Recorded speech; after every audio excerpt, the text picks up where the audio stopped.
ئەمە گەڕەکی شەهیدانە لە ناحیەی بالیسان. ماوەی 10 ساڵە 150 خانوو بۆ کەسوکاری شەهیدان دروستکراون، بەڵام بەبێ خزمەتگوزاری. بەهۆی کەمی ئاو و کارەبا و خراپی ڕێگاوبانەوە زۆرێک لە خانووەکان سۆڵ بوون.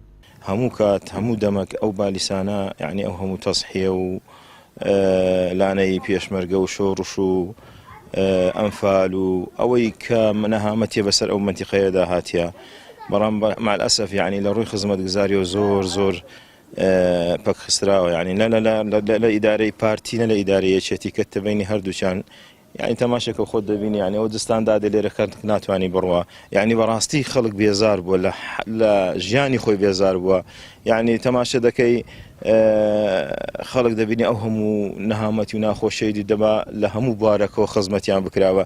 خەڵک ئەوە شتە چی بەسیتیشە داوا دەکە کە وەکو خزمەتگوزاری، یعنی خەڵک ماوەک لەسەر جادە ڕاوەستە وعدیاندا خەڵکا کە بڕۆنەوە مار، خەڵک کێشەشی دروست نەکرد، بەس تەنها داواکاریەکەی ئەوە بووە کە خزمەتگوزاریەکانی لەبۆ بکرێ.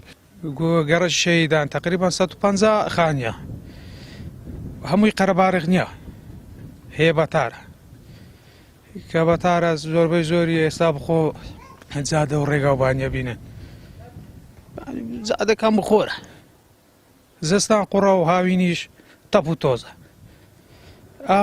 ئاویش وەکو پێویست نییە، ئاوەکەش زۆر زایفە، کێشە و گرفتەکان هەرەوەنە. ئێمە زۆرمان داوا کردو، بەڵام بەڕێوەبەری ناحیەی بالیسان دەڵێت ئێمە زۆرمان داوا کردووە بۆ جێبەجێکردنی خزمەتگوزاریەکان بۆ گەڕەکی شەهیدان، بەڵام تاوەکو ئێستا کاری پێویستیان بۆ نەکراوە. کاتی خۆی لە سەردەمی بۆ ڕێزگار دکتۆر بەرهەم کە سەرۆکی ئەنجومەنی وەزیرانی حکوومەتی هەرێمی کوردستان بوو، بڕیاری دروستکردنی 150 خانووی شەهیدانیدا بۆ چمێباران و ئەفاکراوانی بالیسان. خانووەکان دروستکران، بەڵام پرۆژە و زێراب و ئاو کارەبای بۆ نەچوو.